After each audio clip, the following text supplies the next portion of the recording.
midterm. Okay, remember I told you about midterm. You're going to have short answer question for chapter 2 and chapter 3 using the concept of variable cost and fixed cost. Now, this question is about overhead cost, indirect cost, shared cost.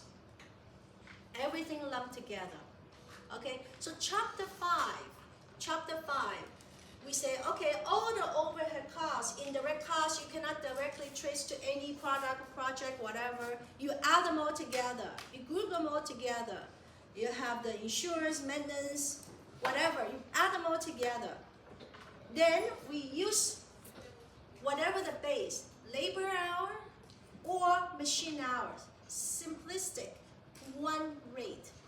So if the labor work on 1 hour, we charge 1 hour of the overhead rate. Okay, if the machine work on 1 hour, we charge machine whatever overhead rate based on the machine. Very simplistic, easy to calculate. It will work okay if you only have one product, one service in the company. But it become a problem when you have multiple products in the company, you have different managers, and not every product uses the same amount of resources. You use one rate, maybe one product use less labor hour, but lots of resources being used, generate lots of expenses. But based on labor, we only charge a little bit. Another product maybe use more labor hours, but other resources, they do not use so much, but get charged a lot based on the labor. That's why we start to learning something called ABC, based on activity, based on how much resources you use. We're going to charge you based on resources used. Okay, so ABC we talk about, first we split all the overhead into different cost pool. Okay, manageable, maybe 3, maybe 5, maybe 7 cost pool, as long as you can manage. But you don't want 20 cost pools, way too many. You don't want that. Okay, so how do I know I have 20 or 30 overhead? How do I know how to group them together? So we learned something called cost hierarchy. So you wouldn't want to group the unit cost, unit level cost with the organization together because they are different levels. So I'm going to come back to explain what a cost hierarchy is. So basically, you can group unit level with unit level together, batch level with batch level together, organization with organization together. Okay? So for example, maintenance, cleaning the place, is to make sure we can operate in the company. It's organization. It's not work on each individual product. So that's what we call facility sustaining or organization level. So if you have a few of the cost related to supporting the organization, you can group them together. Okay? Product level is to you spend money for the benefit of making products. So one product at a time, like design or testing the product or whatever, one product each time, that's called product level. Okay? Another level is called batch level. Let me show you. Okay? Batch level, so we spend money on shipping. We spend money on moving the material. Somebody's there moving the material. You have the machine. You stack up and down. All these type of things. You don't spend money when you move one unit at a time. You move many units at once. So shipping is we call batch level because every time when I ship something, I ship a few units together. I do not ship one unit at a time. Whole bunch of units like that, okay? Material handling, each time when I move stuff, a few units together. This is called batch level, a group of units. So if they have a group of units together, batch level, you can put them together because you have 30 different overhead. You can put 2 or 3 similar usage together. But one thing you have to remember, just because they are batch level, if different product use different amount of resources, you don't have to combine them. You can still have different batch level cost. Okay, just because they are the same level.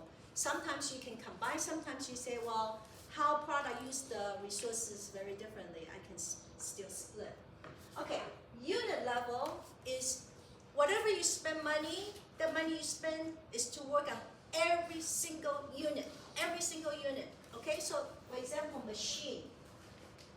Make this bottle, is every single machine you need to put the syrup in there, the beer in there, the liquid in there, and then put a cap. Every unit has to be worked. That's called unit level.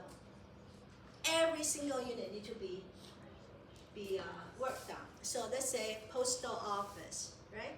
When they send the mail out, every single unit has to be put a stamp or stamp on unit level. Okay, so sometimes unit level and unit level you can combine them together, sometimes you separate them. So how do I do the splitting the cost pool, different cost pools based on whatever the level. Okay, once you figure out the pool, different cost pool, you say, what drive the cost up? So for example, shipping cost, you can say, what drive the cost up to 200,000 for the whole year? It's because number of shipment you do, you send out different product. So you find out the shipment, okay? Material moved, you can say, what generate the cost of $300,000 for the material moving is the number of movement. You're moving the material. Okay, so those are the called cost driver, and then you figure out the rate for each cost pool, then we apply.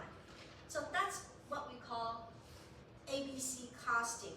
Now I'm going to do one question instead of telling you how to do it. I'm going to show you how to do it. Okay. So let's do one question first. So I'm going to show you the difference between traditional using one method, one rate, versus ABC using 3 different rates, how we apply, okay, based on activities. Okay. So both are job costing because material use different, labor use different, overhead used differently. Okay, so first a company has 2 products, Zig and Zag. And what happens is if you don't cost your overhead properly, then one product you may cost too much overhead. The other one you do not cost enough, so which means that this product is subsidizing the other product. What's the downside of that? Is when you charge a lot of overhead, subsequently you're going to charge higher price. Higher price in the market, everybody's cheaper, you are higher price, nobody's buying. The other product, you charge much less overhead, so subsequently your sale price is lower, you sell a whole bunch. Each time when you sell, you're losing money. So it's not good when you do not charge overhead properly. That's why we learn 2 different methods, okay? So they have 2 products. Overhead is estimated. So in the beginning of the year, you estimate $600,000. Okay. They expect to use 1,000 labor hours to produce Zig, 3,000 hours to produce Zag. So altogether, 2 products for the whole year, 4,000 hours. Okay. So you can see Zag use less labor hours. Zig use less hours, and Zag use more. If you are using this to charge, then Zag for sure have to pay 3/4 versus the other one only 1/4. So overhead is caused by how do you generate the overhead cost? So you look into how you generate the overhead cost. They say, okay, purchase order. When you place a purchase order, it costs $120,000 for the whole year. Okay? Inspection cost $270. So this is not direct material, direct labor. This is overhead, indirect cost. $270. Material handling, moving the material around, $210,000. So if you add the 3 together, that's $600,000. So $600,000 split into 3 cost pool. So now they tell you how each product use the resources for their making the product.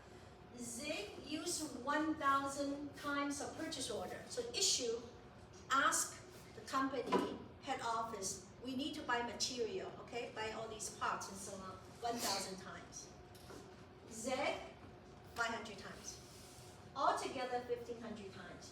Inspections, Zig also require 1,000 inspections. Zeg, 500. Number of times material being handled, moving around, okay? 1,500 times for Zig, Zeg, 500 times. So if you look at the resources being used, Zig use more resources, more activities, has nothing to do with the labor. But if they are charged based on labor, Zig is going to be charged much, much less. Okay? So now the question is saying that, okay, compute overhead amount, go to each product, you have two products, so 600,000 go to two different products.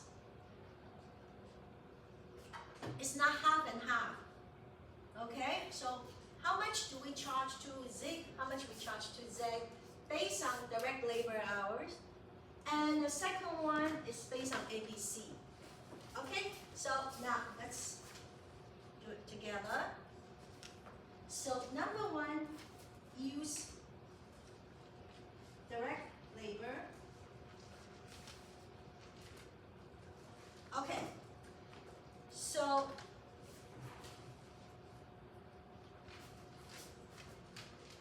600,000 divided by the number of labor hours. This question is very simple. Already tell you Zig use 1,000 hours and Zeg use 3,000 hours, altogether 4,000 hours.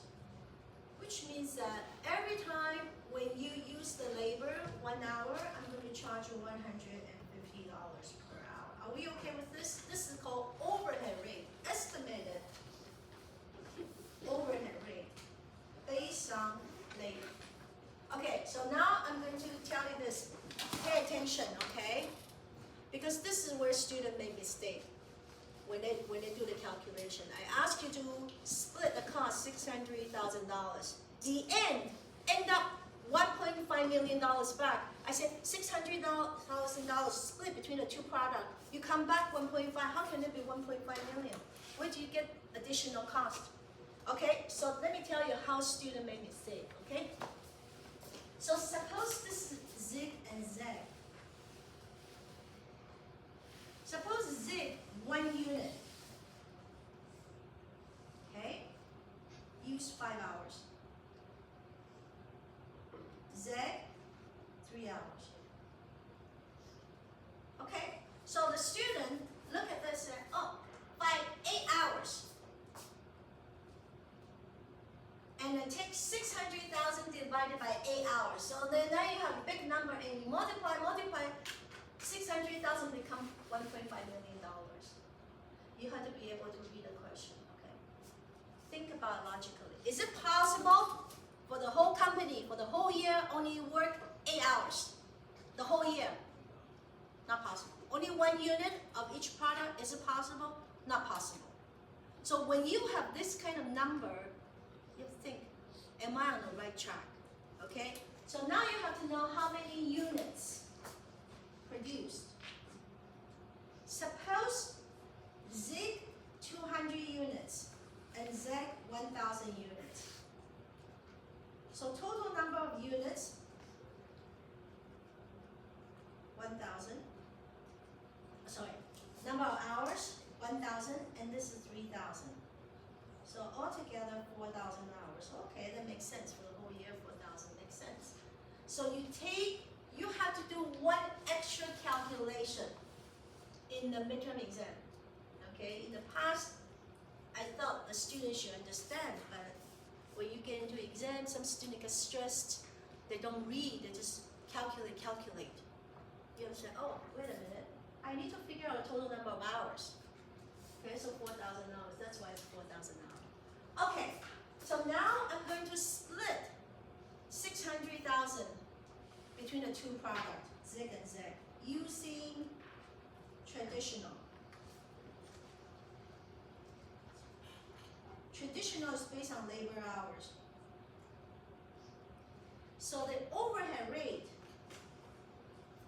is $150. Are you okay where I get the $150? From here. $150. We just calculate it. Each hour I'm going to charge $150. Okay, so we know zig is labor hours, 1,000 labor hours, zig 3,000 hours. So I'm going to charge $150,000 and $450,000. The two together still $600,000. Whatever I ask you to split, it's not going to split more and more and more. How can it be more and more and more? It's a split between the two. Okay? So that's using one rate, labor. Using ABC, I will ask you to do this in the exam, okay? Do it nicely for me to read. You get good mark, easy for me to mark, okay? Alright, so first of all, we split into three cost pools. This question already gives us the three cost pools. Okay, use ABC. So I have three cost purchase order. What's the total cost? What's the cost driver? What drives the cost up? What's the factor? Okay? Then we have overhead rate, or we call it cost per driver, because cost divided by driver, cost per driver. Okay, so I already have the purchase order cost, which is $120,000. And that is because we generated 1,000 purchase order, 500 purchase order, altogether 1,500 purchase order.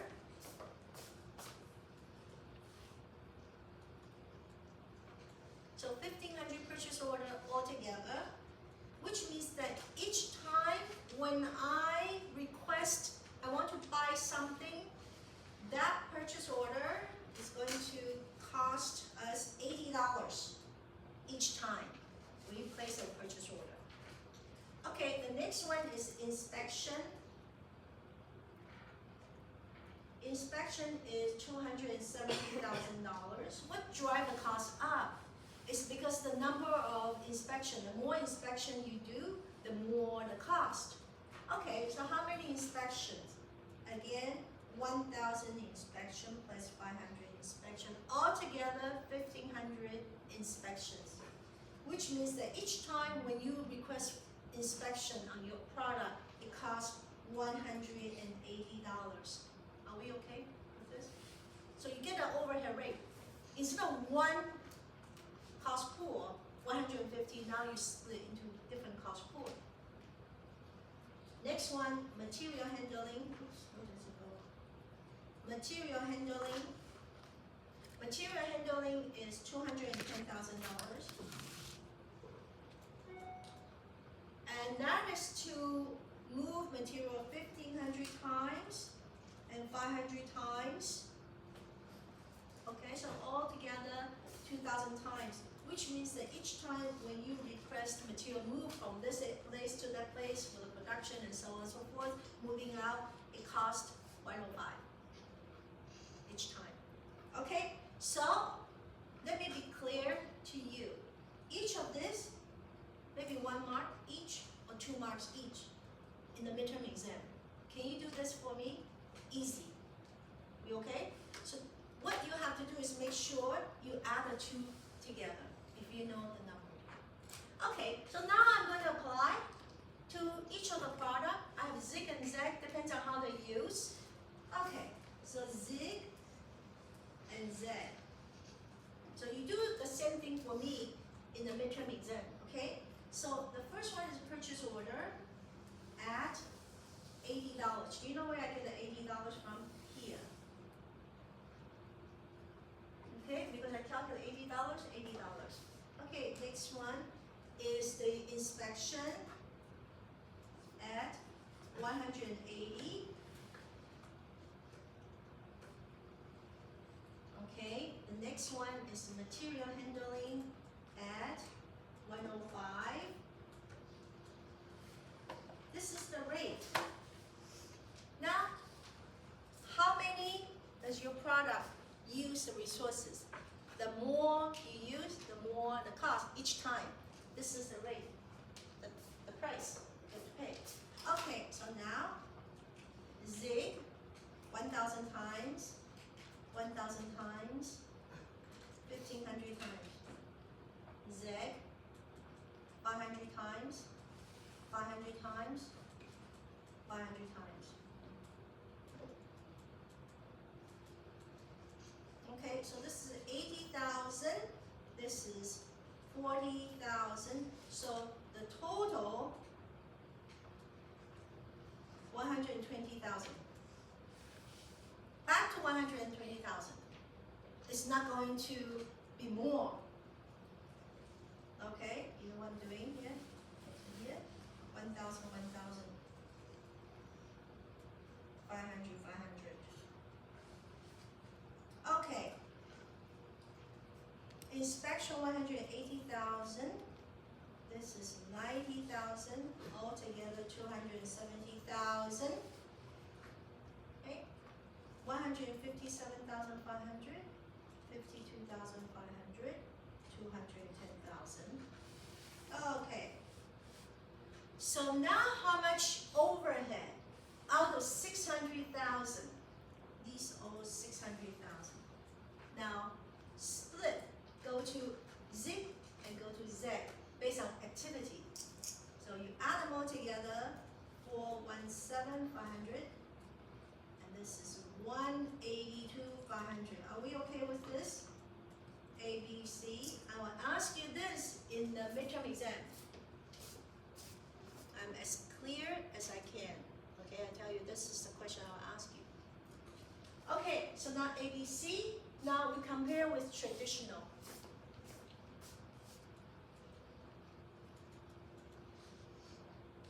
How much you would charge zig based on labor? 150,000. How much we charge zeg? 450,000. Okay, so now we compare. 150,000, 450,000. All end up with 600,000. But ABC is based on how much you use. Traditional is based on labor. But if you look at how we generate the cost, has really not much to do with labor, isn't it? It's based on inspection you use. It's not a labor, how many hours they work. It's all these inspection, material handling and stuff. Okay, so if I ask you, is overcharged or undercharged? You take the traditional minus the ABC. So this is 267,500. This is undercharged. You did not charge enough using traditional. This is 267,500.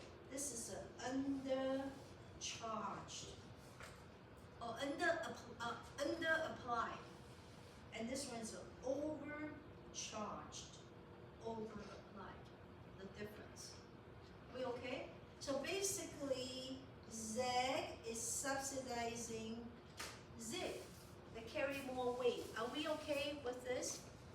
So this question is very simple to show you two different methods. Okay, two different methods. Which one is overcharged? Which one is undercharged? The last thing I want to talk about is cost hierarchy. Okay, I will ask you cost hierarchy in the midterm exam. So we have purchase order, we have inspection, we have material handling, material being moved. What level of cost hierarchy? Unit, batch, product, service, or organization? When we put the purchase order, it's the whole company, impact the whole company? Impact the whole company? Purchase order, when somebody put the purchase order in? No, it's not, because it's the whole organization. Is it one unit at a time? When we put a purchase order, do I put 1 unit to buy 1 unit each sheet one unit, one unit, one unit. Does it work that way? No. So this is not unit level, it's not organization level. Is it product level? Is it one product at a time? No. It's by different components for different product. So many components together. This is called batch level. Are we okay with this? What do we spend money for? For the benefit of a whole group of units or one unit at a time for the whole organization? How about inspection? How do we inspect? One unit at a time? If we inspect one unit at a time, so every single unit is called unit level. If we do random sampling, every 100 units, I take 5 units. That's called batch level. Okay? So we do not get additional information. So inspection, I would say this is batch level, unless the question specified is every single unit. Okay, so this is the batch level. How about material handling? When we handle material, do we move one unit at a time or a few units at a time? What do you say? A batch level. Okay, I will ask this. So you see here, this example, you have 3 batch level. Just because they are batch level doesn't mean that you have to group them together. Because how they use resources is very different. So you still can split them just because they are batch level. So you may have a 2 or 3 batch level, 1 or 2 unit level, 1 organization. It's okay. Doesn't mean that just because they are unit level, you have to group them all together. If they use resources differently, you can still separate them. Okay, so this is one question. Let's do another question. The one above. So some students have difficulty with cost hierarchy. And basically, cost hierarchy helps us split the cost. Also tell us how we should charge overhead based on what level. Okay, so this question is asking us to cost overhead on a product. Which level do we use? Okay, so now let's take a look at this quiz. Sonicon Limited manufacture medical ultrasound products. The ultrasound product require high precision and rigorous testing before they are sold. Annual overhead costs for quality control. Okay, so listen. Sometimes the question only give you one overhead. The previous question, we have 3 overhead. So it depends on what the question asks you to cost. So this one is to cost all the overhead. This one only tell you quality control. They have other costs too.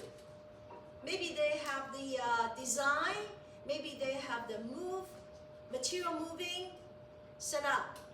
We don't know. We don't have the information. So the only thing we know is the quality control. So they want you to cost the quality control. Okay? So they have to check every single unit. This is the story.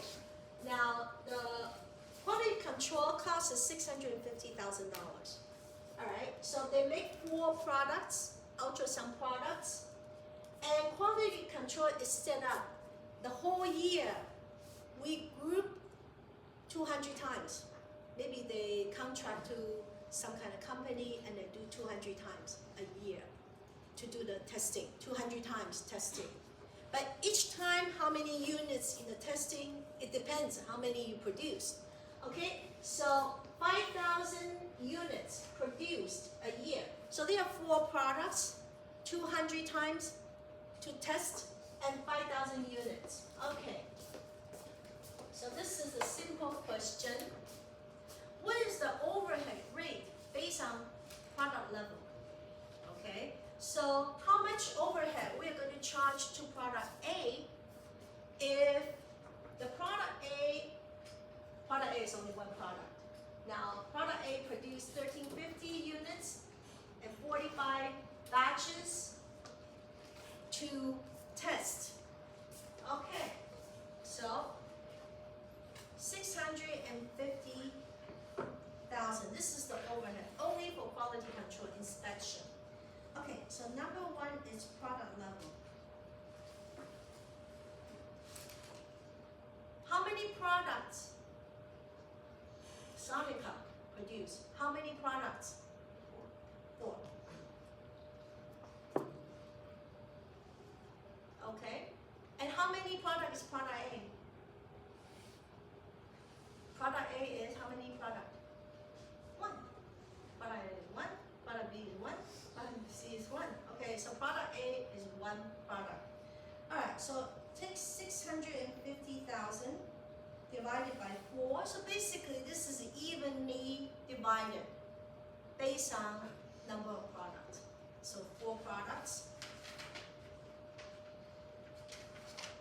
So each product 162,500 per product. Product A, only 1 product. 162,500. So 162,500. We okay with this? Okay.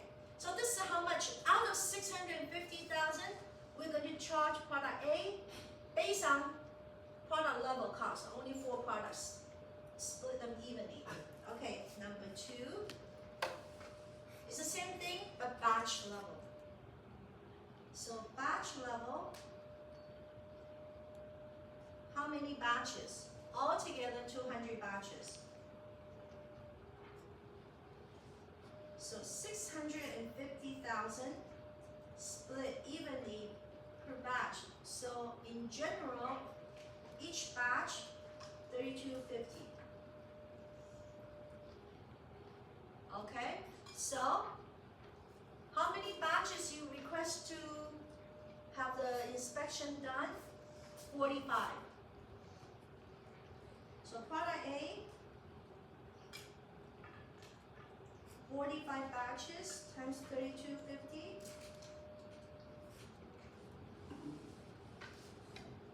So 146, 250.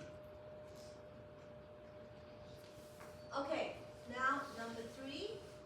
It's the same, but now we use the unit level.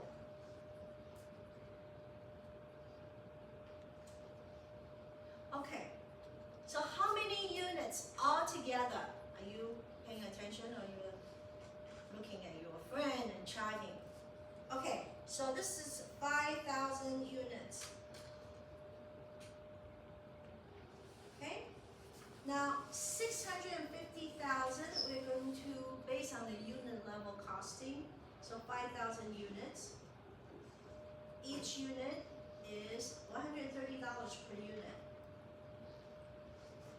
to inspect. Each time, $130. How many units? Product A. 1350 units. $130 per unit. So we have to charge 175,500. Are we okay with this? So at different level, we charge different amount of overhead.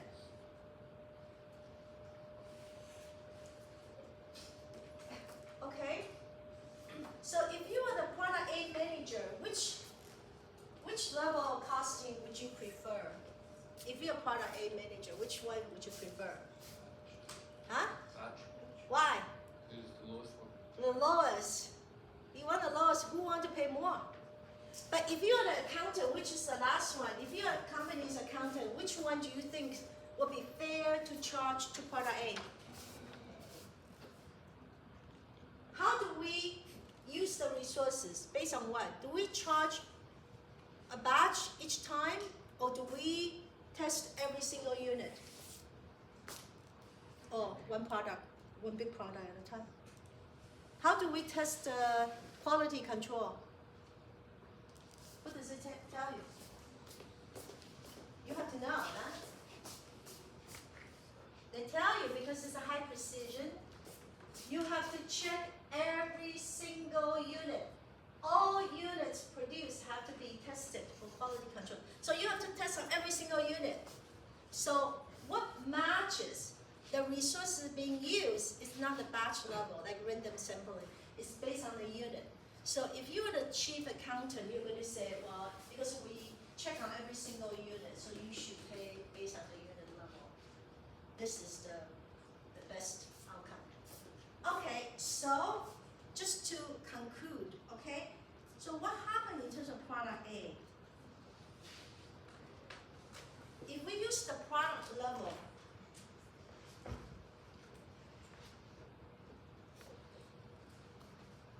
it's 1 out of 4, so it's 25%. If the batch level is 45 batches over 200, it represents 22.5%. That's why I get charged less. Okay? If you use the unit level, 1350 out of 5,000, it's more than 25%. That's why we charge more. Okay? So this is 27%. That's why we pay 117,500. You pay 146,250, and this one 162,500. And we say it's the unit level we should use because we test up every single unit. Match the resources and the cost. We okay with this? Make sense to you? Okay, so this is done. Now another question. So I'm going to do 3 questions. It's a lot of questions. The last one you can do it yourself.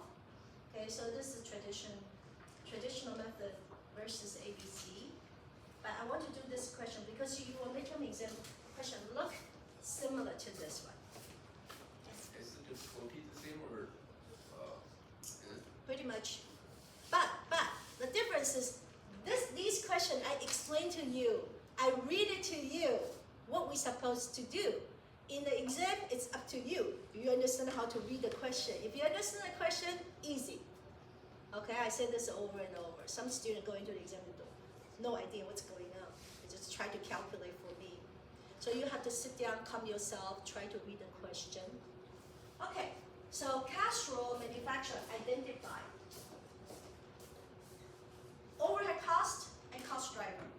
What drive the cost up to generate all these overhead costs? Remember, this is only overhead costs, not direct material, direct labor, okay? Just overhead costs. The producer's customized product that move through several stations to make some product, okay? From this station to that station.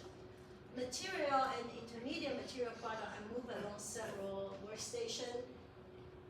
Custom features are designed by engineers. Okay, so let's take a look at this, okay?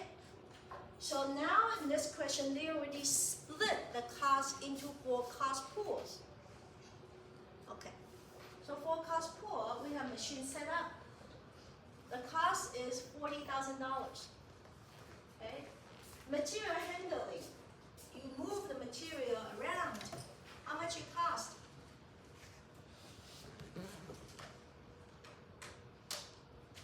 Material handling, it costs $160,000. And what happened? Why you generate $160,000? Because we move the material 16,000 times. Okay?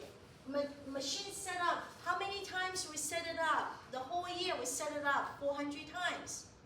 You set up 400 times, you cut these tables. Once you set it up, you cut many, many units. Okay? So you have 400 set up, that generate $40,000. You have moved material 16, or you expect to move 16,000 times, that generate $160,000. Product design, number of hours, design hours. So we expect 2,000 hours work on the design, but 2,000 hours will cost us $100,000. Okay? Now inspection is number of times inspected. So the cost of inspection, we expect $260,000, but we expect to inspect 13,000 times. So altogether, overhead cost is $560,000. So somebody already split the cost for you into cost pool. Okay, so what are you supposed to do? We we have to use the ABC to cost overhead to 3 jobs. And let me tell you, the whole company for the whole year, not just work on these 3 jobs, but this question is giving you an example. Only 3 jobs. Let's say in May, we work on 3 jobs. But there are other jobs in January, February, in July, August, we don't care. I only give you the sample to tell me how to cost these 3 jobs. The previous question that we did is the overall company. Okay, 2 products, we split. Only 2 products, we split. The other question, give you just focus on the overhead, 1 cost control, quality control. This one give you all the overhead, but only ask you 3 jobs. Okay, so let's take a look at direct material, 10,000, 24,000, 16,000. You're not going to give this to anybody. You generate the cost, you have to pay for it. Direct labor, 4,000, 4,000, 8,000. Number of units completed, 200, 100, 400, different number of units. Now, number of setup used to produce job 42, job 44, job 43 is 2, 4, and 8. Okay? So the whole company, the whole year, this is only 14 times. If you look at the whole company, how many times set up? 400 times, 400 times. But these 3 jobs only use 14 times. So the example here is not the whole company for the whole year. So when you go to write your exam, sometimes I ask you just cost 1 job. Maybe they are 1,000 job, I only ask you for 1 job. Maybe. Maybe I ask you 2 jobs. Okay, so in this case, 3 jobs. Number of material moved, 60, 20, 100. Number of inspection, 40, 20, 60. Number of design hours, 20, 100, and 20. Okay, so what do we do? So we have to cost it out, okay? So first of all, we have to figure out the overhead rate for each cost pool. So we figure out cost pool, okay? So the first one is the machine setup.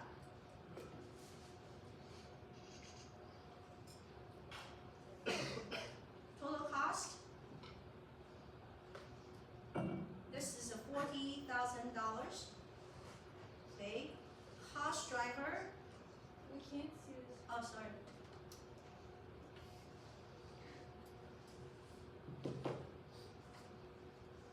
Okay, cost driver.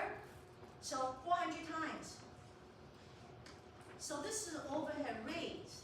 There are different rates, or we call it cost per driver. So the cost each time when you move the machine, machine setup, you set it up, each time costs you $100 per setup. So the first time, the first step when you do ABC, you have to calculate the rate. Okay. Now material handling.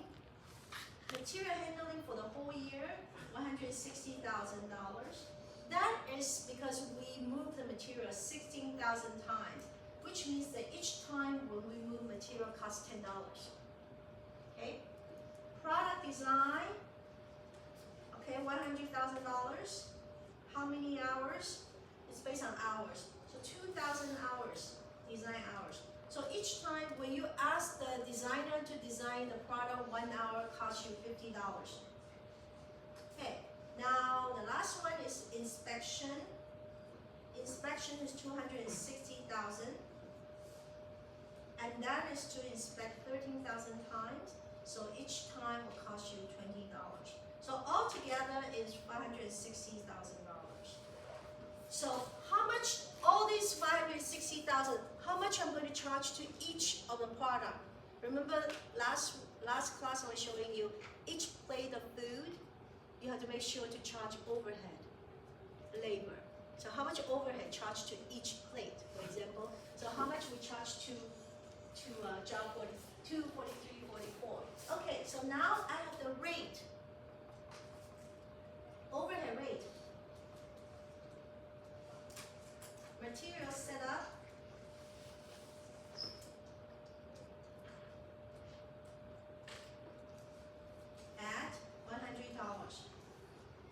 material handling at $10. Product design at $50 and inspection at $20. Okay, so remind you, each of these may be 1 mark or 2 marks, so you have 4 marks or 8 marks already. You okay? Know how to do this? Okay, so now I have 3 jobs. This is just simple, 3 jobs. Not the whole company only do 3 jobs a year, okay? So job 42, job 43, and job 44, okay? So what I'm doing is I'm going to cost overhead first.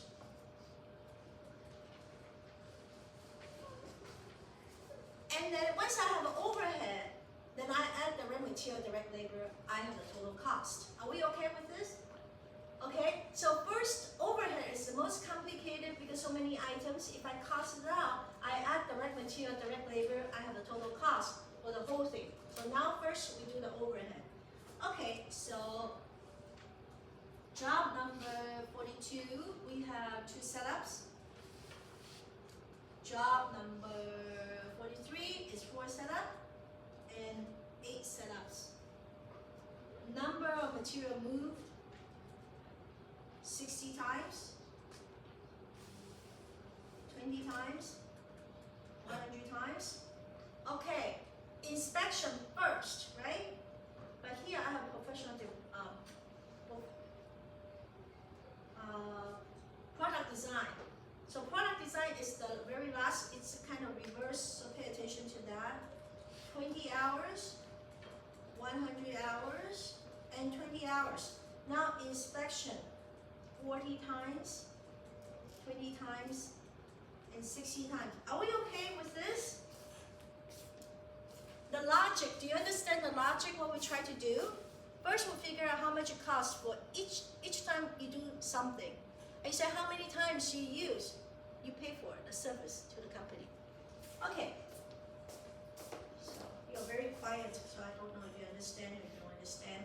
So this is $200, this is $400, and $800. So altogether, for the 3 jobs only, we are charging $1,400. But the total is $40,000. You see, the total is $40,000, but we only charge $1,400 to these 3 jobs.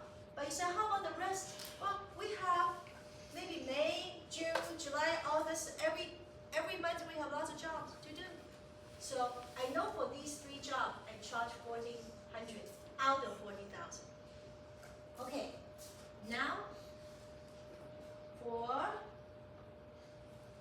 material handling, 600, 200, 1,000. So it's 1,800. So out of 160,000, 1,800 goes to 3 jobs. Okay, so here is $1,000, $5,000, and $1,000. So $7,000. 800, 400, and 1,200. Are we okay? Are you following? Are you following? Okay. So now, how do I charge all these overhead out of 560,000 to job 42, 43, 44? I add them all together. Okay. So because they're only a little job, so it's not a big thing. So then I add them together. This is called total overhead cost. Go to each product. So this is 2,600, 6,000, and 4,000. So altogether is 12,600. Okay. Now I add direct material and direct labor. The 3 things add together. I have a job costing. How much it costs for the whole thing. Okay, so 10,000, 24,000,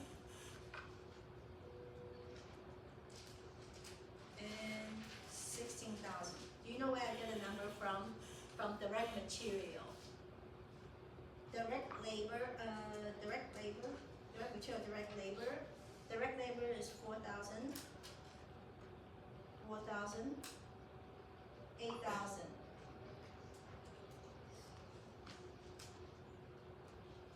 So this is called job costing using ABC.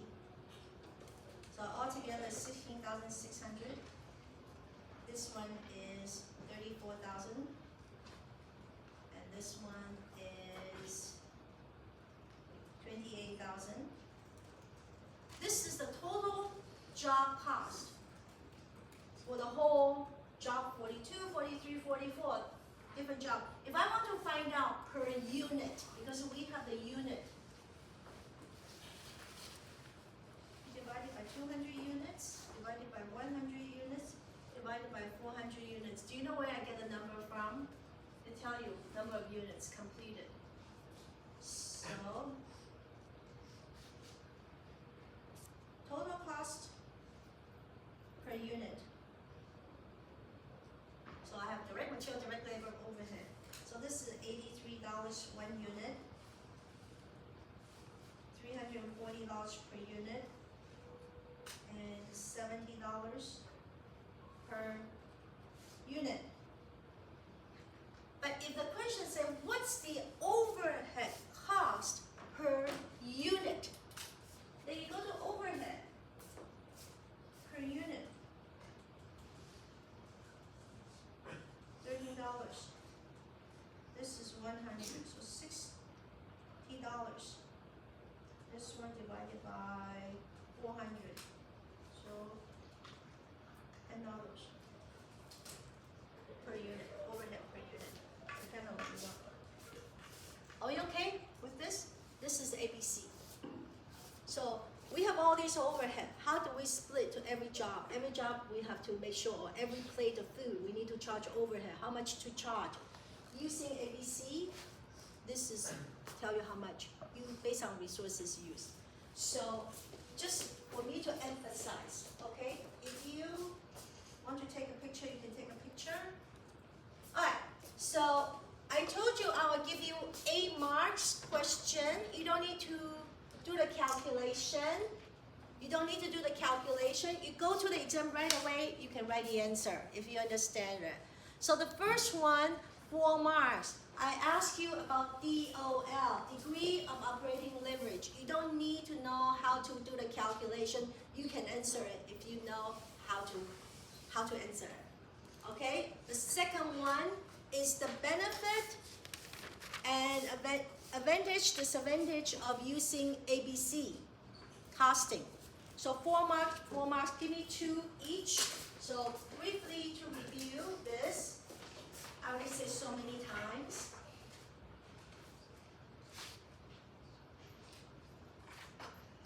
Okay, so ABC. What's the benefit of using ABC? I already told you about this. First, we group the total overhead cost into more cost pool. So you separate cost pool. How we charge overhead is based on resources used by each product or service. So it's based on activities. So it's a better match resources being used. It's a better, more refined way of costing because you use this amount of resources, we're charging you this amount of money for overhead to cover overhead. So it's a better match your resources being used. Lead to better costing, lead to better pricing. Because if you cost right, you're going to add profit. Remember I told you about markup percentage? You have to know that because I test you that markup, okay? So if you cost $100, you want to mark it up 100%. Now your price is $200, okay?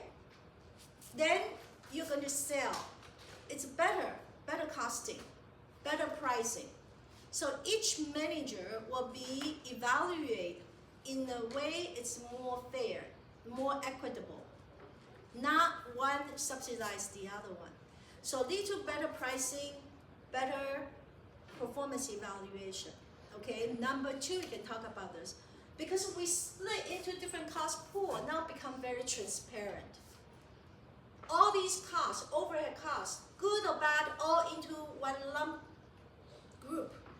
Traditional method. You don't know which one is good, which one is not good. By splitting them into different cost pool, it becomes very transparent. Some product or some overhead does not add any value, just waste. So you will be able to identify the problem in the production. You will be able to see the production. This add value to the cost, okay, let's keep it. Something does not add value, let's try to eliminate. Okay, so this, it helps company assess non-value add activities and we can see if we can eliminate. Okay, so it's better understanding of organization, help company to determine which particular practice needs to be improved. Now, limitation, as I mentioned to you, right, earlier. People and people, they have different opinion. When they have different opinion, they tend to fight, right, like your project, okay? So what happened is, in the class, when we talk about separate into 4 cost pool, it's already done for you. You just need to calculate the rate. But in the company, people have different opinion. What and what should be together? No, they shouldn't be together. That's a problem. Different opinion, lots of argument, take lots of time, expensive, time consuming to implement. And sometimes, because it's all brand new, people increase people's stress, people resist. Okay, that's number 2. Number 3, APM as a sole information control system, performance evaluation may not be appropriate. Okay, so that's one question, 4 marks. Another one is degree of operating leverage. I will tell you so many times, I feel like I'm a broken record. Okay, 4 marks. You don't even need to know how to calculate. You can go into the exam right away, write this. Okay, I already told you the question, you just need to write it for me, okay? So DOL, high DOL, meaning high fixed cost. It's not that you have control over it. Sometimes manufacturing business, you have high fixed cost. Okay, so the risk of being high fixed cost, meaning break-even number has to be high because your denominator is high, fixed cost is high. So, but once high risk, high reward, once you hit the break-even point, every additional unit of sales, because fixed cost doesn't grow proportionally, stop at break-even, doesn't grow anymore. But your variable cost is only a small portion in comparison to the fixed cost. So every unit of sale, additional unit of sale, after the break-even, you only need to cover the variable cost, all the big profit going to the company. Another way to look at it is the more unit you sell after break-even, the fixed cost per unit is smaller, doesn't grow proportionally. That's what you have to say. 4 marks, okay? I already tell you so many questions. I do want you to do well, okay? So it's up to you to study. Okay, so that's that. Any question at all for your midterm? All right, so earlier I mentioned that I'm going to do chapter 10. Because chapter 10 linked to chapter 5, cost flow, budget. Okay, so I'm going to do one question with you, but before I do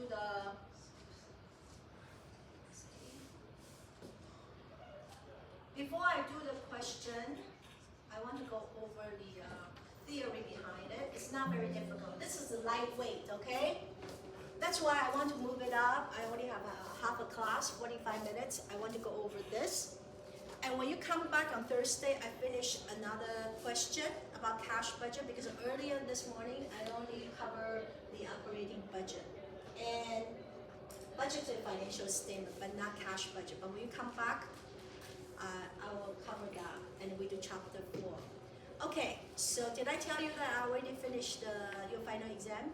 I mentioned that, right? So while I remember, I'll tell you what kind of question I ask you. So multiple choice for sure in this. And then one small portion in the show answer question for chapter 10. It's not a big question, but a little bit. So budget is actually, it's a quantitative plan. Whatever you want to do in a company, this is a planning control, okay? So what you want to do, basically you convert into dollar and cents in the future. Okay? It provides you a blueprint, what you're going to do. So in terms of budget, we call it master budget. Master budget consists of two groups of budget. Number one is called operating budget. What's operating budget? Daily operation, income statement item. Every single item in income statement, we have to do a budget. So you project the sales, how much sales you're going to have next year. Once you have the sales, you can plan cost of goods sold. And all the expenses, you can figure out the product cost and period cost if you know the sales. Okay? Now, after you've done that, what's the financial budget? The second big group of budget is called financial budget. Under it, there are three types. Number one is cash budget. Do you still remember cash flow statement from BO2? No, you already sent it back to your professor. Okay, so if you took BO2 with me, you know how I grill you, right? I drive you crazy about cash flow statement. So if you really practice a lot in my BO2, you know cash flow, cash coming in, going out through three activities. Operating, investing, financing. Okay, some of you have no idea what I'm talking about. You did not take BO2 with me, right? Thank God, it's not my problem. Okay, so cash flow statement. Operating, investing, financing, incoming money, outgoing money. Split into three. But when we're talking about financial budget, cash budget, we don't worry about what kind of activity. We only worry about money coming in, money going out. Only two. Money coming in, money going out. So next week I will do, next class I will do one question. Now today we will talk about the budgeted income statement, budgeted balance sheet. So once you have all the number you budgeted, you can put it together in the financial statement. It's called pro forma. You probably heard about it, pro forma financial statement. So it's just budget. It's not real. It's just budgeted number. And the last one is called capital budget. This is the long-term decision making. You invest today. What's the benefit you're going to get year after year after year? It's like a budget. How much you're going to get back every year, the benefit. So this one is chapter 13. We're going to learn next Tuesday. This one, very interesting. If you are taking finance course now, okay, so this is overlapping. But the method of calculation is the same. But from the finance course, your professor focused on cash flow. From cost accounting perspective, we're looking at cost saving.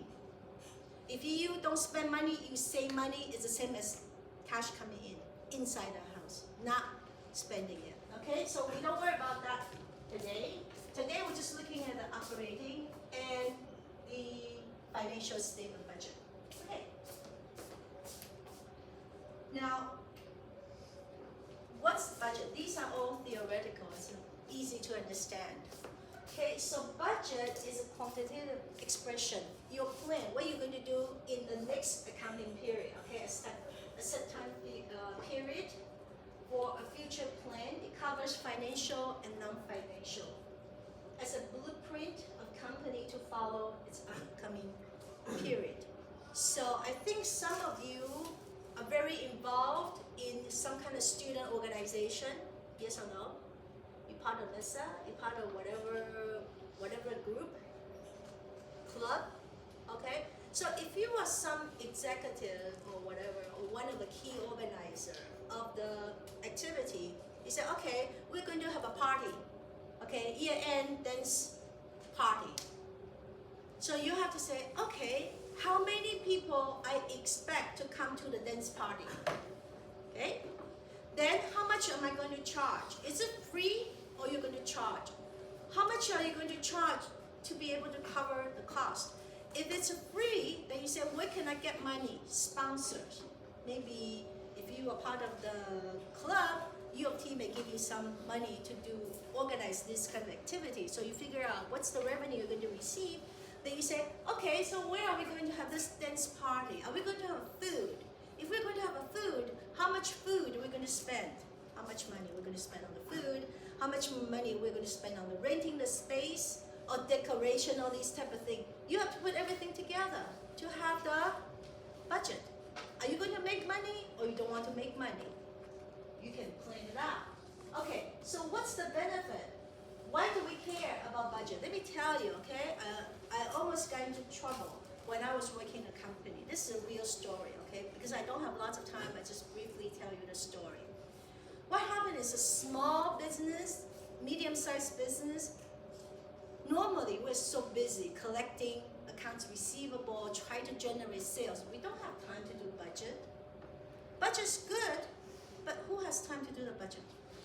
But if it's a government, not-for-profit organization, when they have membership, you have to be accountable, so you have to do the planning, budget. And then you compare with what's the outcome. How much you spend on everything, you compare. How are you doing? Are you doing well or not doing well?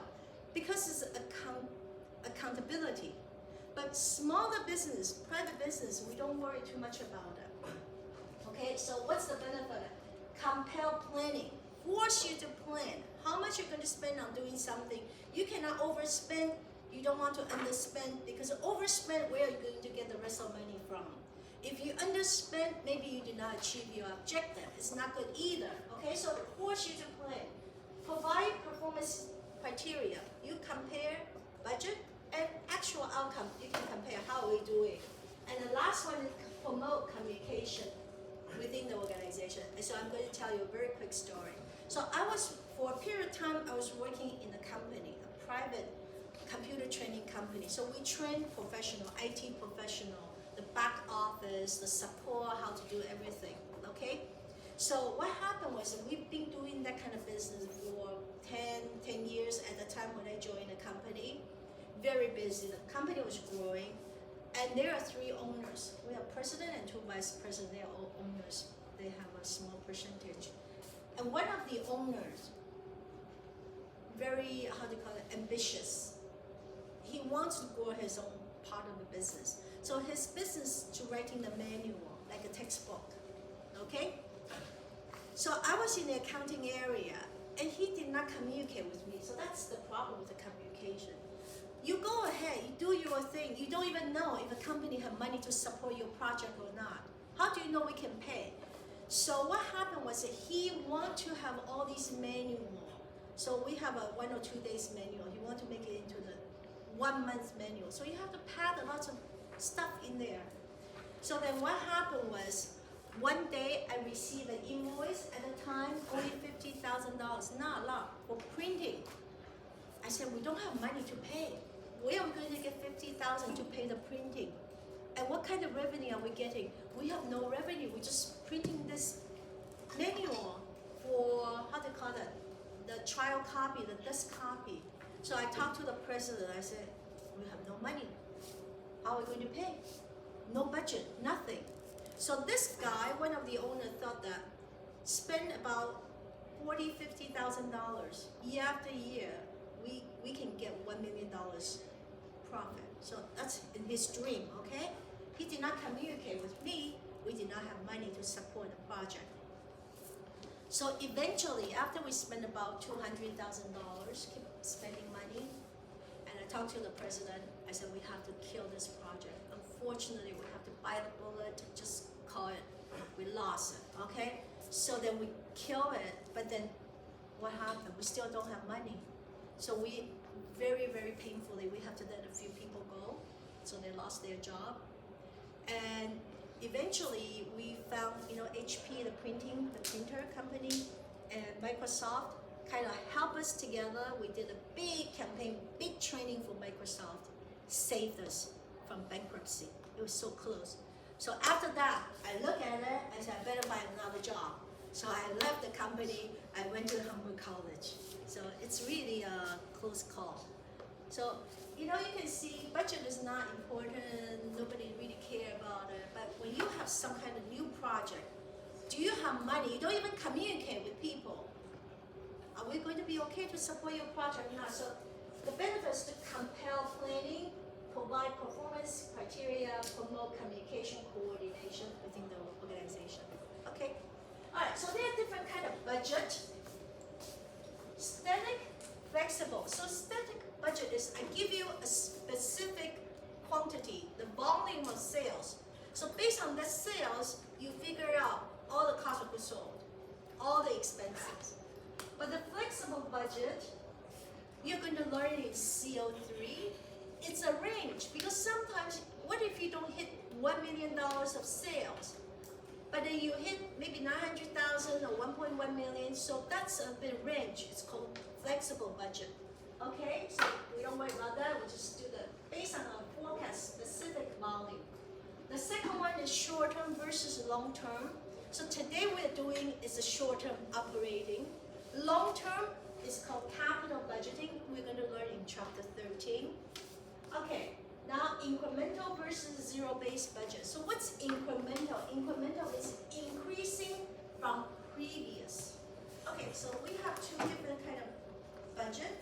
Incremental, increasing from something, versus zero-based budget. So incremental, this is sales in 2024, $1 million of sales. I project 2025. So I said I project 10% increase. It's possible, okay? 10% increase. So sales will be $1.1 million. Cost of goods sold. Let's say cost of goods sold last year was 600,000.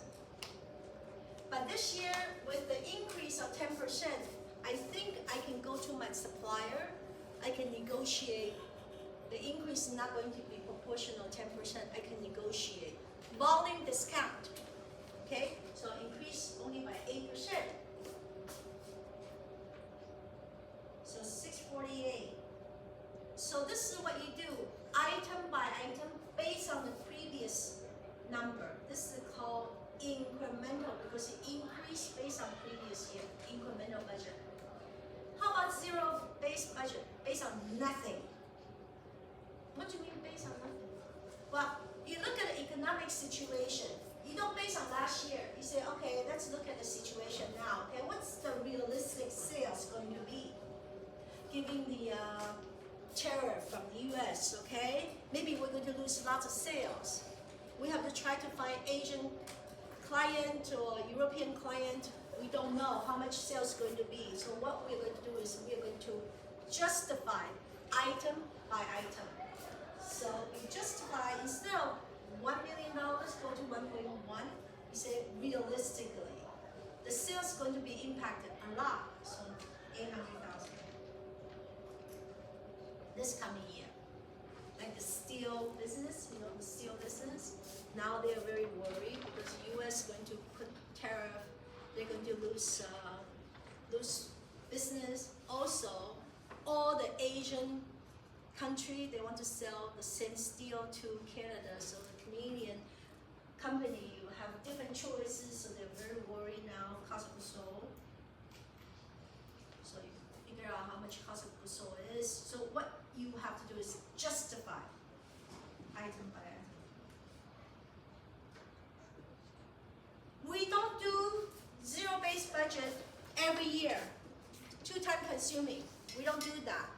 So what do we do? Usually when we don't have the previous, let's say we are doing a cruise ship, brand new cruise ship. You're going to build a building, you never built a building before. So you don't know. So you do the zero-based budget because you have nothing to base on. Or in a situation, it's a very, very unique situation. Let's say 2019, we're doing great in business. 2020, COVID hit. Well, what happened? You cannot base on last year expecting it keep growing because the government shut down, everything shut down. Okay, impact. So you're going to use zero-based budget, not based on previous year because it's a unique situation. Okay, next one is rolling budget. So what's rolling budget? Rolling budget is when we do budget, usually we do 1 year at a time. So 1 year we have 4 quarters, quarter 1, quarter 2, quarter 3, quarter 4, 2025. So we already done quarter 1, which is the first 3 months. We add 1 quarter, quarter Q1 2026. This is rolling. When we finish June, we add Q2. This is called rolling budget. Okay. Another type of budget is called Kaizen budget. Kaizen is a Japanese term. Okay. Which company used this word? Kaizen is a Toyota. You know Toyota company, the car manufacturer. Okay. So what happened when they do the budget? When they realize that something is not favorable, we call it unfavored variances, difference from what they expect. They will report it. Maybe labor, maybe material, maybe overhead. They report all these unfavored variance and differences, and they try to improve, try to cut down the cost. They report all these variances. Okay, so it's called Kaizen budget. Improvement, continuous improvement in the budget system. So for those who know how to write Japanese or Chinese, I'm going to write it down for you. It's not going to be on the exam, okay? How you write Japanese, Chinese, it's not, but I'm going to just show you how to write, so stick into your brain better, okay? This is called Kaizen.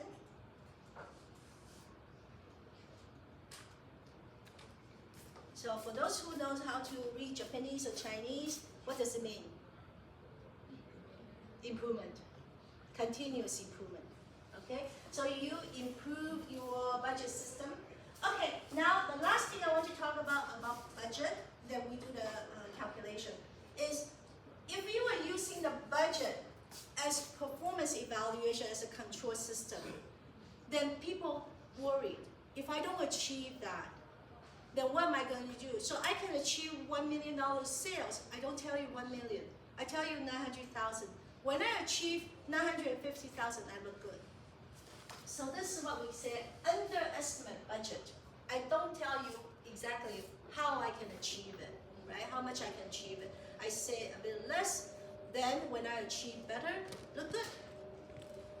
Sometimes people will overestimate expenses. We call it padding. You pad more expenses. So between the revenue expenses, you have smaller profit when you achieve whatever you're supposed to achieve. Look good. So that's why we, in general, we only use budget as one of the performance measure. We don't want to use this as a pure performance measure. Otherwise, people try to play some games. Okay, now very quickly tell you. So this can be you will want multiple choice question. Okay, all these type of things. Okay, so how do we do budget? As I mentioned before, everything starts with sales. Because once you know your sales target, you can plan your cost of goods sold. Okay? Or cost of goods manufactured, if you are making a product, you know how many units. You want to sell 100 units. You want to have 20 units left over. You need to have 120. Depends on how many you have to start with. If you have nothing to start with, you have to make 120 because if 100 sold, 20 left over. If you already have 10 to start with, you don't have to make 120. You only need to make 110. So this is exactly what we did in chapter 5. That's why I want to review here. Once you know the sales budget, you can plan your cost of goods sold. How many you have to buy to sell. Once you know how many units you need to make, you can plan your material. How much material to buy, labor, how many hours, how much we're going to pay, and overhead. All these you can plan based on the budget. This is the product cost. This is the period cost. How much support, marketing, sales have to support. Company, admin people, issue invoices, all these type of things. Accounting. You can do the general admin, operating expenses. Okay? Now, when you have a sales, impact cash budget and balance sheet budget. Because when you have sales, is it credit sales or cash sales? If you receive money, it goes to cash budget. If you do not receive money, you sold merchandise, 60% not collect money, you go to accounts receivable budget. Okay, go to balance sheet. You buy merchandise, you buy material, did you pay? If you pay, cash go out, cash budget. If you did not pay, accounts payable budget. So that's why sales drive everything else. Okay, now I want to do one question. We don't have a lot of time. Before I do that, cash budget, and then done, okay? So cash budget, as I mentioned, it's not as complicated as cash flow statement, but it's about cash flow. Cash coming in, cash going out. Only two things you have to worry about. Cash coming in, pay cash. Only two things. Okay, so how do I do the cash budget?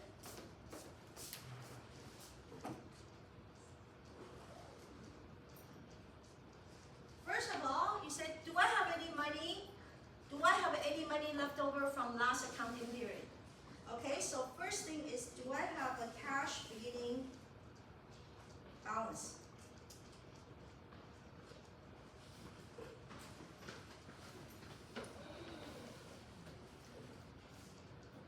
Do I have any money left over in my account? Okay, two things. If you have money left over, it's your money. You add all the cash receipts. All the money you receive, doesn't matter from operation, from sales, or from investing, you saw equipment, or from borrowing, liabilities, it doesn't matter, financial, it doesn't matter. As long as you receive money, maybe government grant, whatever, okay? You add them all together.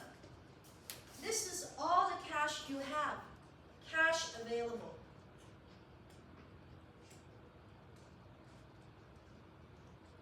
All the cash you have. Okay, then you minus, this is number one, cash receipt. Number two, cash payment, disbursement. Cash disbursement.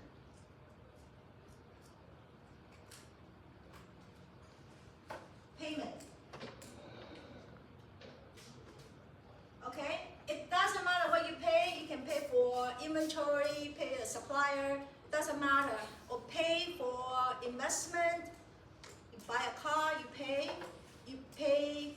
down your debt. It doesn't matter what activities, as long as you pay, you group them all together. Please do not include amortization, because amortization you don't pay money. Amortization expense, accumulated amortization, no cash. Okay, so please do not include amortization. So you have all the money, you pay out money, the leftover, this is called preliminary balance.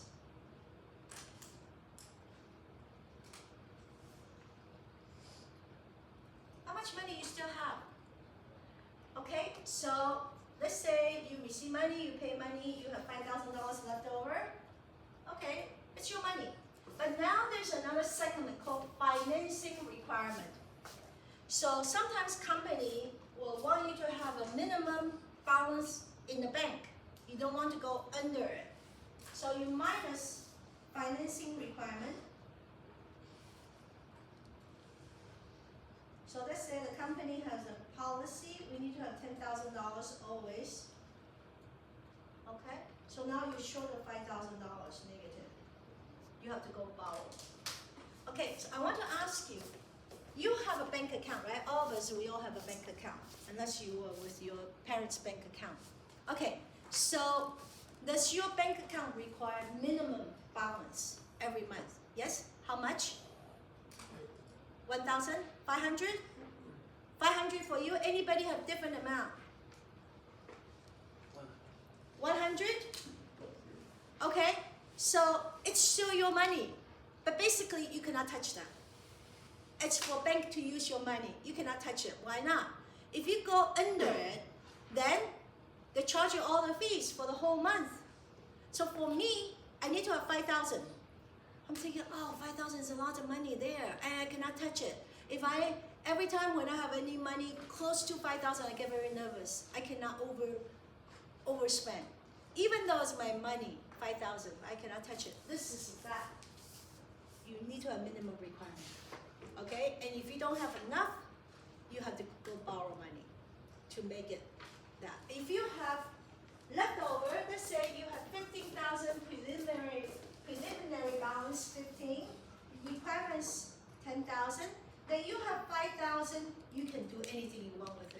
buy stuff, you can pay down your debt, whatever you want to do. You have 5,000 extra. It's all your money.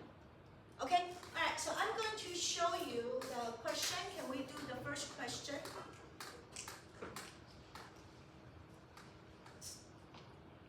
This one.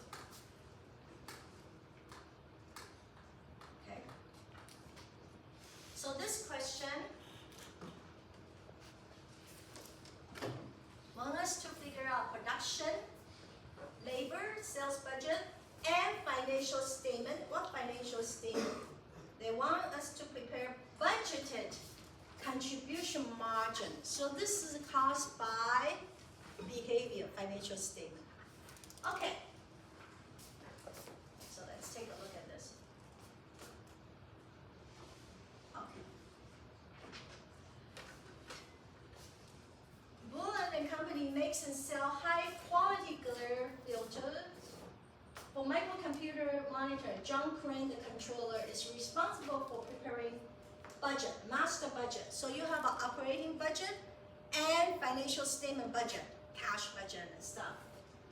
Okay, so now direct labor rate, including all these CPP and EI, so that's how much they pay them. Labor saving machinery were fully operational by March. So we're going to switch to labor saving machine. So we'll take less hours, but the labor union also asked for salary increase. Okay, so this is the real situation that you try to decrease the labor hours, they try to increase the labor rate. Okay, so now we'll expect to have 10,000 glare filters in the inventory at December 31st. Okay, so the end of the year, you want to have 10,000 left over. And you're doing the next year, 2016. Now, a policy is saying that you have to have always 50% of the next month's sales as your ending inventory. Why? You don't want to run out of stock. So you want to have something left over. Okay, so 50% of next month's sales. So now we have the projection of sales, 24, 16, 18,000 units. Sales price, 80, and then go down to 75. I don't know why. But now look at the labor hours. To make 4 hours, 3.5, because in March, reduce the labor hours. But on the other hand, how much we pay them? 15, then 16. Material, $10. Okay, so what do we have to do? We have to do the whole budget. Okay, so take a look at this. I want to tell you something. Remember we said chapter 5?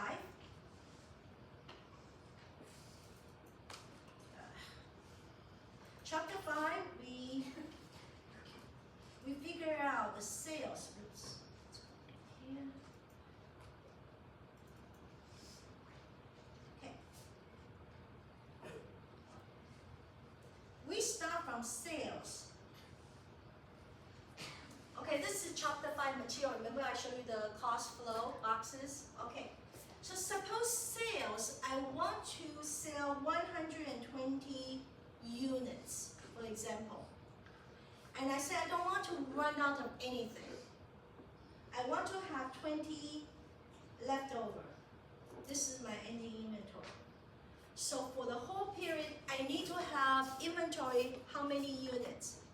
120 and 20.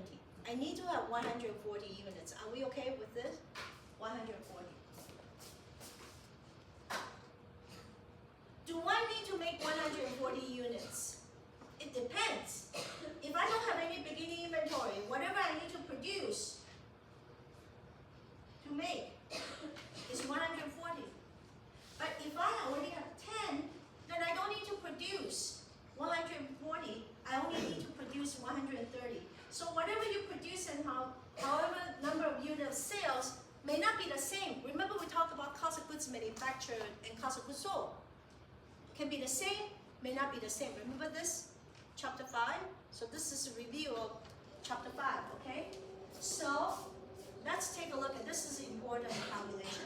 We say beginning plus purchase minus the ending inventory give me cost of goods sold. It's the same as sales in units. The only difference is the price. So if I want to know how many I need to produce, I leave P on this side. So what I need is sales and ending inventory. Oops.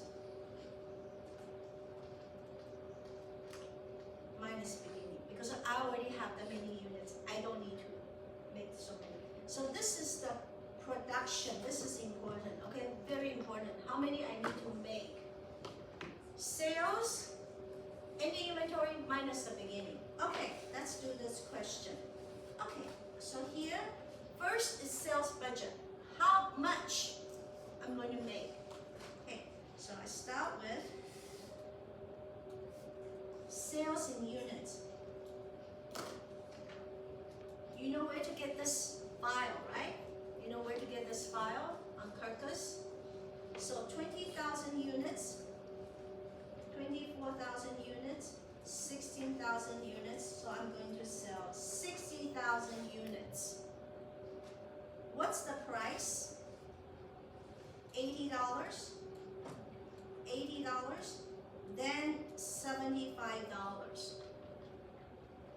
So 20,000 times $80.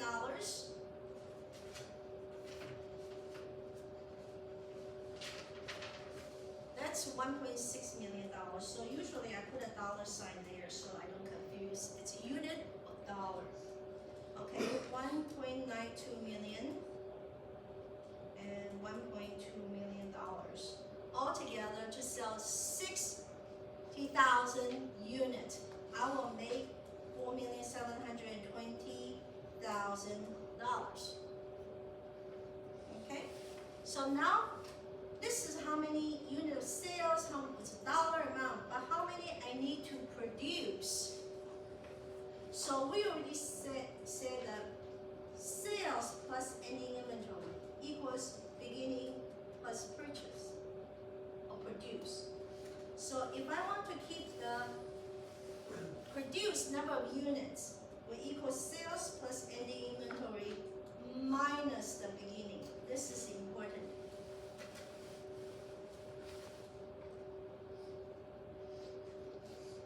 Okay, so now production budget. Sales in units. Everything is in units. Plus ending minus the beginning. Give me the production in units. Okay, so I move this down.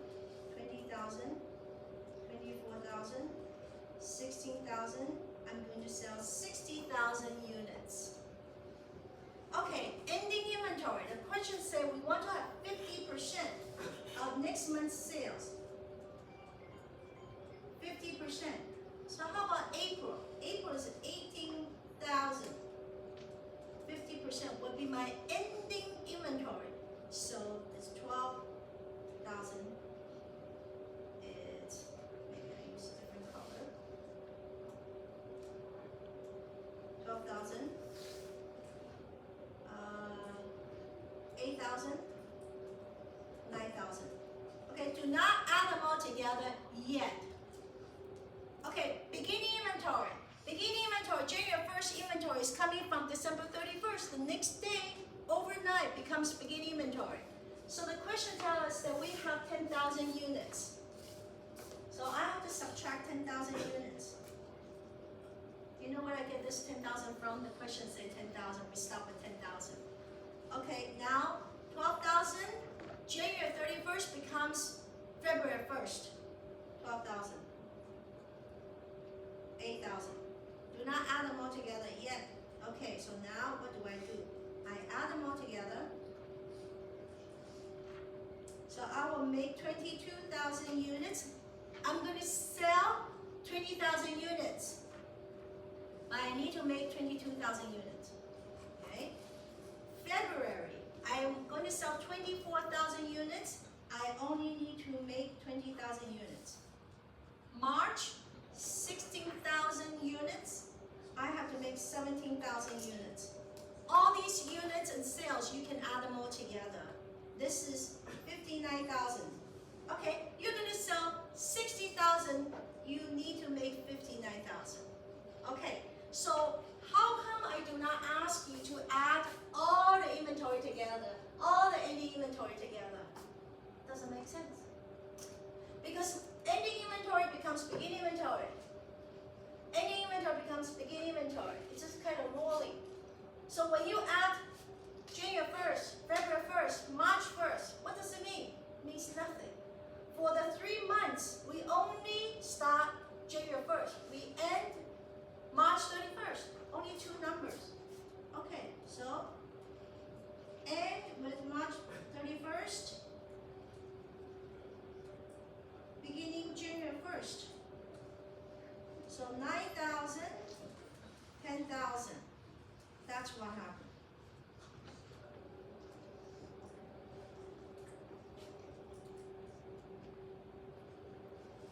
Okay, now we know this is the number of units I need to make.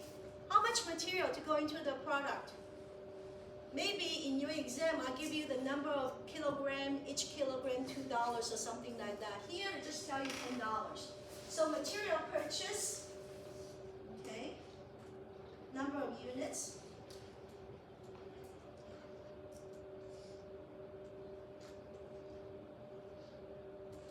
$22,000, $20,000, $17,000. So I need to make 59,000 units. How much it cost for material? They tell you $10. It doesn't change. So we need to spend 220,000, 200,000 for February, and 170,000. Altogether, 590,000 total. Okay, so that's material. How about labor? How many hours? So 4 hours, 4 hours, 3.5 hours, and 15, 15, and 16. Okay, so number of units.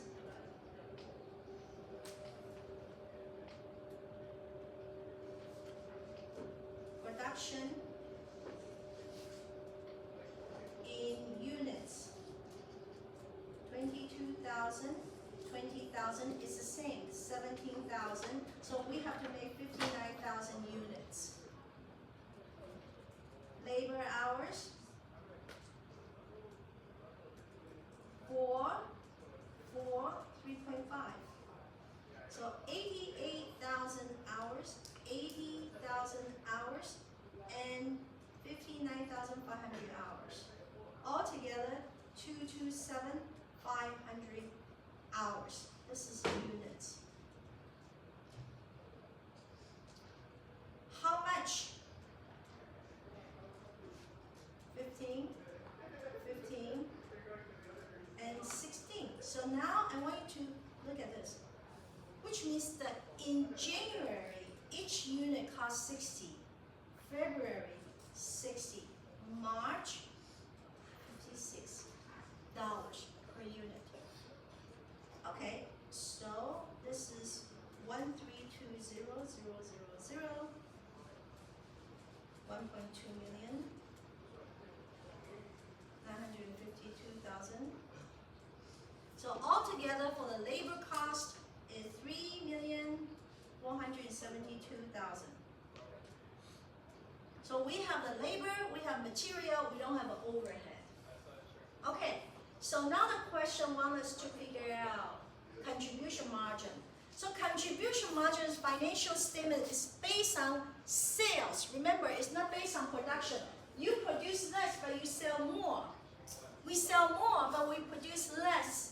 So when we do the financial statement, it's based on sales. I want to emphasize this, okay? Financial statement is based on sales, not production, because they are not the same. For your final exam, it's the same thing like this. You always look for what's the sales. Okay, so number of units, 22,000 units, 20,000 units, and 17,000 units. sales, no, 24, sorry. 24, I make a mistake, I'm sorry. 20,000 in sales and 16,000. So altogether 60,000. Okay, sales. Sales, I already have a sales budget.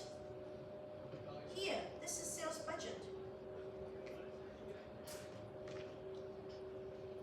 If I achieve this objective, this is how much I'm going to make, I'm going to sell, okay?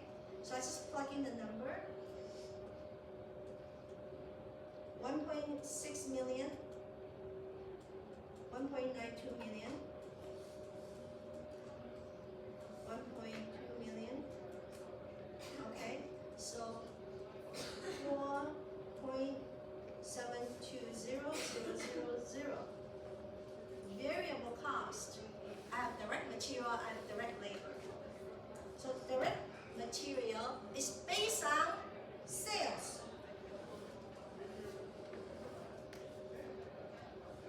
So you cannot take the production number in here. Add $10. So 200,000, 240,000, and 160,000. So I'm going to spend 600,000 for the material. Okay, so now for the direct labor, 4 hours, 3.5 hours,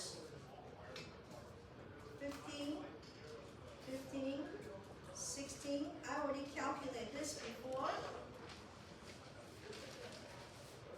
Remember here? I already calculated right here. Okay. So then we have the number of units.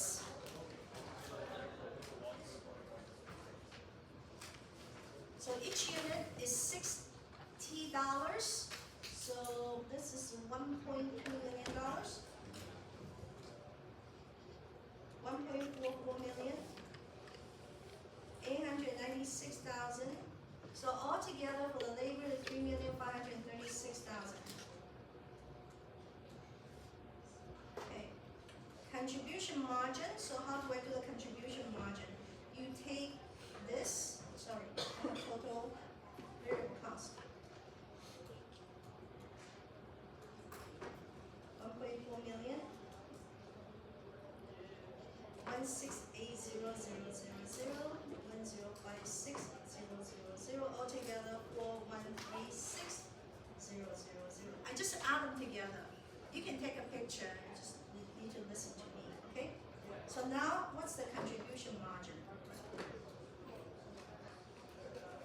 You take this minus this. 200,000. 240,000, 254,000. So for 3 months, you're going to make 584,000. Okay, so this is your contribution margin. So just remember, the tricky part is the financial statement is based on sales, not based on production. If it's based on production, you can just plug in the production number. This is based on sales. Okay, so today we did the operating budget. We did the financial budget, financial statement. So when we come back, we do the cash budget. On Thursday, we do the cash budget. Then we do chapter 4. Okay? Don't stop coming because